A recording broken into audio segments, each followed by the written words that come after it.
reprend les mêmes et on recommence. Depuis quelques semaines, Daniil Medvedev et Alexander Zverev ne se quittent plus. Ça a été au Rolex Paris Masters en demi-finale, en phase de poule aux ATP Finals. Et les deux joueurs vont de nouveau se rencontrer, cette fois-ci en finale à Turin. Alors, Medvedev continuera-t-il sa série et mettra un 6-0 à l'Allemand? C'est ce que nous allons voir. Analyse et pronostic. Jingle.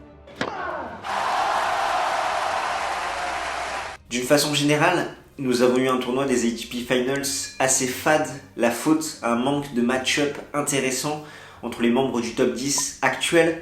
Et comme l'a bien résumé Eurosport, finalement tout va tourner autour de ce nouveau trio, de ce nouveau Big Three, composé par Djokovic, Medvedev et Zverev.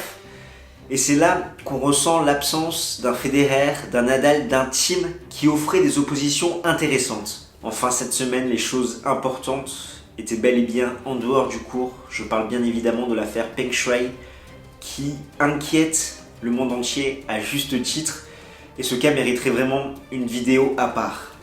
On commence tout de suite avec Alexander Zverev, l'Allemand qui est devenu un joueur très régulier. En 2021, son seul plafond de verre, c'est les grands chelems où il peine toujours contre les membres du top 10. Mais sinon, c'est vraiment très très solide. En témoignent ses victoires à Madrid, Cincinnati, aux Jeux Olympiques, à Vienne ainsi qu'à Acapulco. C'est 58 victoires pour 15 défaites en 2021. Et aux ATP Finals, il a eu de très bons matchs. Ça a commencé contre Matteo Berrettini sur ce premier set où les deux joueurs ont proposé une très bonne copie. L'Allemand qui n'a pas su breaker dans ce premier set malgré 5 occasions. L'Italien qui les a toutes sauvées à coups de grosses premières plus coup droit. Ensuite, c'est bien Berrettini qui a mieux entamé le tie-break, qui a eu des balles de set. Mais derrière, c'est l'Allemand qui prend ce premier set. Et en plus, l'Italien va se blesser dans le second set avec ses douleurs aux abdominaux, ce qui fait que ce match ne va pas pouvoir aller à son terme. Ensuite, derrière, il y a le Zverev-Medvedev. Ces deux joueurs, comme je te le disais, ne se quittent plus. C'est un match-up compliqué pour l'Allemand. Il y a eu cette vilaine faute de pied de Medvedev dans le second set qui a totalement relancé le match, étant donné que Zverev était dominé, notamment à 4-4 dans le second set, où il y a 0-30 sur son service. Medvedev rate un coup droit facile, donc ça aurait pu faire une défaite en 2-7. Zverev, avec 80% de première balle quand même dans ce match, va tenir la dragée haute à son adversaire, mais va perdre sur le finish. Et ensuite, il se balade contre Hubert Hurkacz, le Polonais qui n'était plus du tout à Turin. Il a tout donné sur son premier match contre Medvedev dans ce premier set. Et derrière, il n'y a eu personne. Et son chef-d'œuvre, c'est sans doute sa demi-finale contre Novak Djokovic où il s'impose 7-6, 4-6, 6-3. Si on revient un petit peu sur le déroulé de la rencontre, le premier set, on a un match de serveur. Et c'est bien l'Allemand qui va prendre le dessus sur son adversaire, même si Djokovic va être très menaçant, notamment à 5-4, 15 partout. Il va remporter un énorme point. Zverev ne va pas s'écrouler, il va mettre son jeu, sauver une balle de 7 sur son engagement. Ensuite, il va obtenir 2 balles de break sur le service de Djokovic. Le Serbe va les sauver, notamment une avec un super service volé, un retour qui revient dans ses jambes, une petite volée réflexe. Et dans le tie-break, c'est bien l'Allemand qui va se montrer le plus entreprenant, le plus agressif pour déstabiliser Novak Djokovic. Il aura pris des risques, Zverev, dans ce premier set, notamment pas mal de revers longue ligne qui ont été payants. Donc ça faisait plaisir à voir de ne pas le voir s'écrouler sous la pression, d'être au contraire très réaliste, très clutch. Dans le second set, Novak Djokovic va un petit peu élever son niveau de jeu à 4-4 et il va prendre le dessus sur Zverev en remportant certains points qui vont être importants. Et Zverev va baisser au niveau de son pourcentage de points remportés derrière sa seconde balle, seulement 33% dans ce second set. Ça se joue à quelques détails. Ça a été un match où globalement les serveurs ont dominé, il y a eu quelques occasions de break par-ci par-là. Pareil dans le troisième set où c'est Zverev qui va faire le break le premier à coup de revers bien senti, bien profond au centre pour éviter de donner des angles à Novak Djokovic qui vont le repousser loin derrière sa ligne et le faire un petit peu déjouer. C'est surtout en défense que l'Allemand a été tout simplement monumental. Il a tenu la dragée haute, il a même dominé son adversaire dans les longs rallyes, ce qui forçait Novak Djokovic à prendre plus de risques, à sortir de sa zone de confort et aller plus rapidement à la faute. Et pourtant, dans ce troisième set, à 4-2, Novak Djokovic va se procurer une balle de débreak face à un Allemand très timide qui va à peine pousser la balle, qui va faire des secondes balles à 122 km/h. Mais le Serbe ne va pas en profiter et derrière, Zverev va dérouler pour tenir ses engagements et décrocher le 7-6-3. En tout cas, si tu es un passionné de tennis, je t'invite vivement à t'abonner à notre chaîne YouTube et à cliquer sur la petite cloche pour être notifié dès que nous sortons une nouvelle vidéo. Certes, Là, c'est la fin de saison, mais on reprend de plus belle en 2022. Donc tu sais ce qui se reste à faire. Si tu ne veux rien louper de notre contenu, tu peux également mettre un petit pouce bleu, ça fait toujours plaisir et c'est bon pour le référencement. De l'autre côté du filet, nous retrouvons le second meilleur joueur de cette année 2021. Je parle bien évidemment de Daniil Medvedev, qui s'est imposé à l'US Open, à Toronto, à Marseille ainsi qu'à Majorque.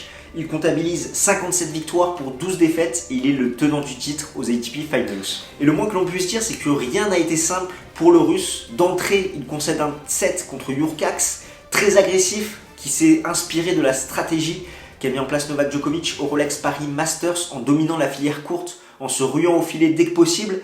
C'est pourquoi le Russe, dans le second et troisième set, a su faire des ajustements sur sa position sur le court pour mieux retourner, mieux lire le service de son adversaire et le mettre en difficulté, où il a réussi à prendre l'avantage assez rapidement dans chacune des deux manches suivantes.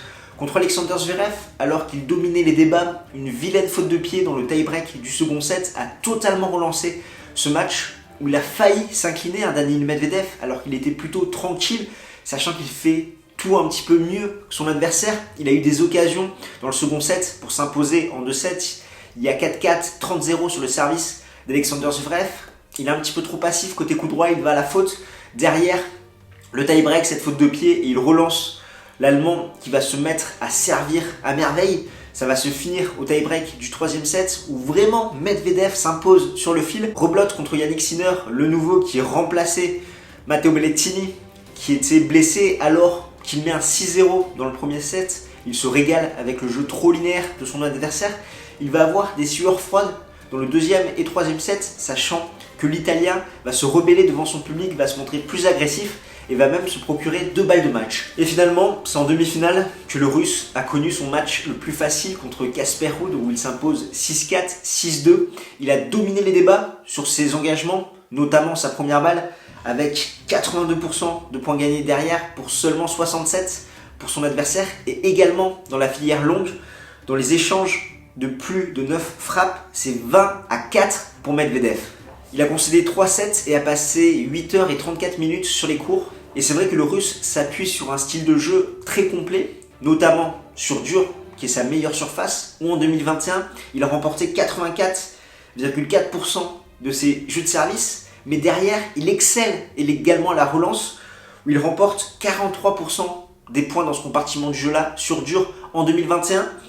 35% sur première balle de ses adversaires et 57% sur les secondes balles de ses adversaires. C'est tout simplement le meilleur dans cet exercice cette saison. Il est légèrement devant Novak Djokovic et il prend seulement 4,3% d'ace. Autant te dire que pour mettre un ace contre Daniil Medvedev, c'est un sacré défi.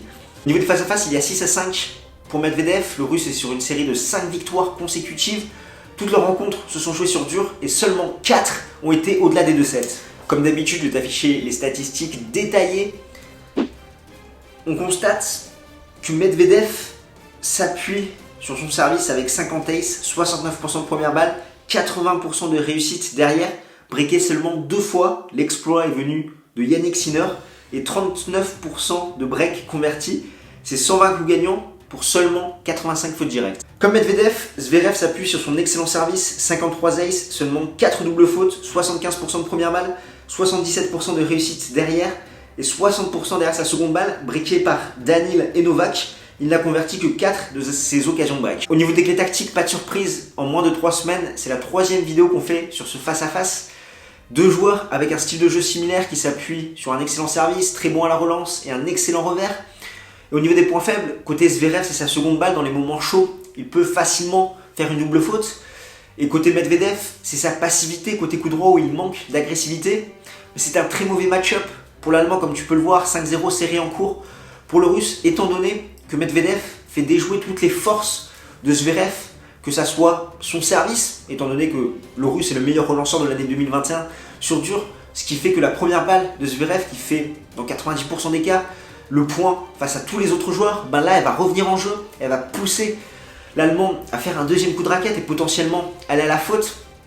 Et ensuite côté revers, où le Russe se régale dans la diagonale, étant donné que le revers de l'Allemand est frappé très à plat, et Medvedev peut changer de direction, rediriger la balle quand cette balle est très à plat. C'est ce qu'il réussit à merveille. Donc il fait déjouer son service, son revers, Et en plus, dans les longs rallyes, la couverture de terrain de Medvedev est tout simplement exceptionnelle.